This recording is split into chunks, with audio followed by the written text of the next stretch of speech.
Hello everyone, welcome to another video. Today we are talking about XRP and why April could be a turning point with growing momentum behind the XRP ETFs, game-changing XRP ledger upgrades, and just growing adoption. We're also going to go into key market risks, both bullish and bearish, because the market is 50-50 right now, and I want to provide some clarity. So if you're a holder of XRP or just enjoy watching the XRP videos, be sure to leave a like down below. And with that said, let's get straight into the video. Okay, so a quick reminder for every video that we make that this is not financial advice and for entertainment purposes only. Nothing in cryptocurrency is guaranteed and you could lose all of your money. Stay safe and do your own research. Now, if you're a long-term holder when it comes to XRP, security should be your number one priority, and that's why I always recommend the Decent Hardware Cold Wallet.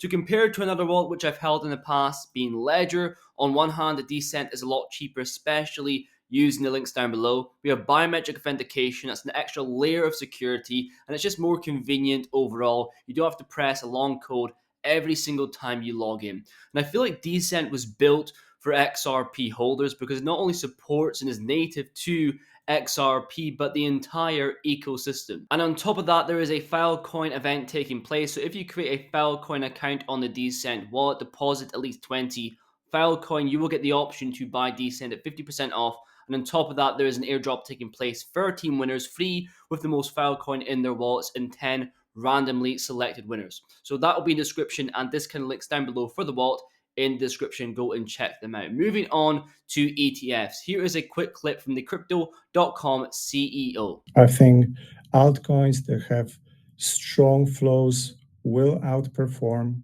I don't know if you guys seen this, but there's a forecast saying that the ETF for XRP is going to attract 8 billion of inflows next year. So you can imagine what kind of impact that may have. And even though he referenced a forecast, him bringing that up, the amount of inflows potentially coming to the XRP ETF is quite substantial, especially when you take in consideration the tweet that was posted a few days ago by Crypto.com.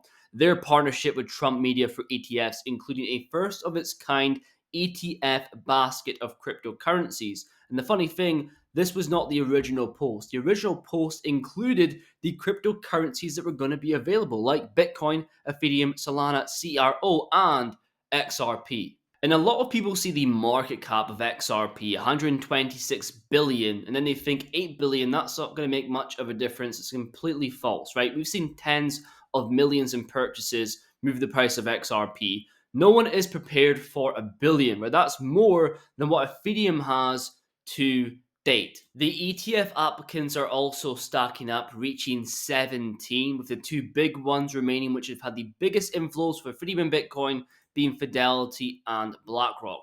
Remember, an ETF was approved in Brazil from Hashdex. They could be waiting to see if this gains any traction to further file. Also, the case is over. There's no, little to no legal standing from the SEC to stop the ETF being approved. So the odds are in their favor, and I'm expecting a filing from them pretty soon. So it's truly going to be the transition from speculative retail trading to institutional adoption. And another bullish thing that is coming for XRP looking towards the long term is the institutional DeFi portal. So this gives financial institutions, banks, enterprise access to DeFi powered by the XRP ledger. So access to tokenized assets, liquidity pools, yield opportunities while maintaining regulatory compliance. Now, this puts aside the argument that many had, especially since the RLUSD Ripple stablecoin came about, the XRP is no longer needed,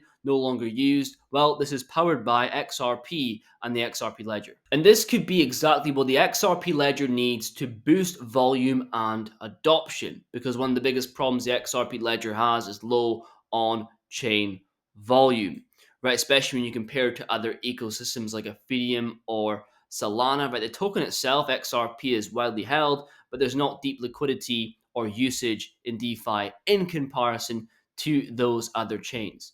Another great tweet here also by X_Anderson to highlight. He talks about the XRP ledger's design strength, its native liquidity, maximizing features, how it's designed for liquidity and positioned for institutional adoption, and how this new initiative could bridge that gap and actually unlock the XRP ledger's full potential. So Ripple have positioned XRP as that bridge for institutional DeFi, and we're going to see use case after use case and more demand for XRP. Now, as exciting as these first 2 points are, and how bullish and optimistic they make me for the medium to long term, the reality is that everyone is focused on the short term. Are we risk on or risk off for cryptocurrency and just risk assets in general?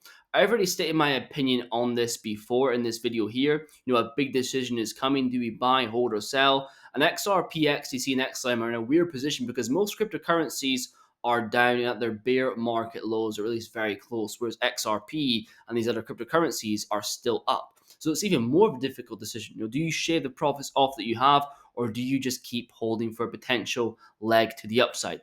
I've stated I've already taken profits in the market. Throughout this whole period, not as much as I wanted to or planned, but I've left with more than I've entered in the market. But I also still have skin in the game. And so my point being, whether it's a dead cat bounce, complacency shoulder, or a bear trap with a reversal on the way, I'm prepared for both scenarios, and I think you should be as well. We spoke about this also with XRP. Prior to the rally, when price was pretty stagnant, the rest of the market was increasing. Many retail holders were selling their XRP while whales were accumulating. Whales being the red, retail being the yellow line. During the actual rally, we're seeing stagnance with whale holdings, an increase in retail, and the final wave, retail still buying and whales selling their holdings. So it's not a time to go all in and throw everything at the wall, but it's not a time to fully exit the markets either, in my opinion. And so while it might seem boring or generic, my plan is literally just to wait and see. Follow the momentum, follow the liquidity, and do not find the trend. When there is a breakout, assume continuation to the upside or the downside that we have currently right now. Is the 4-year cycle still intact? We will not know until late 2025 or early 2026. We just have to wait and see. Moving on to an interesting valuation model by Bitwise Invest. Bull, bear, and max case on XRP.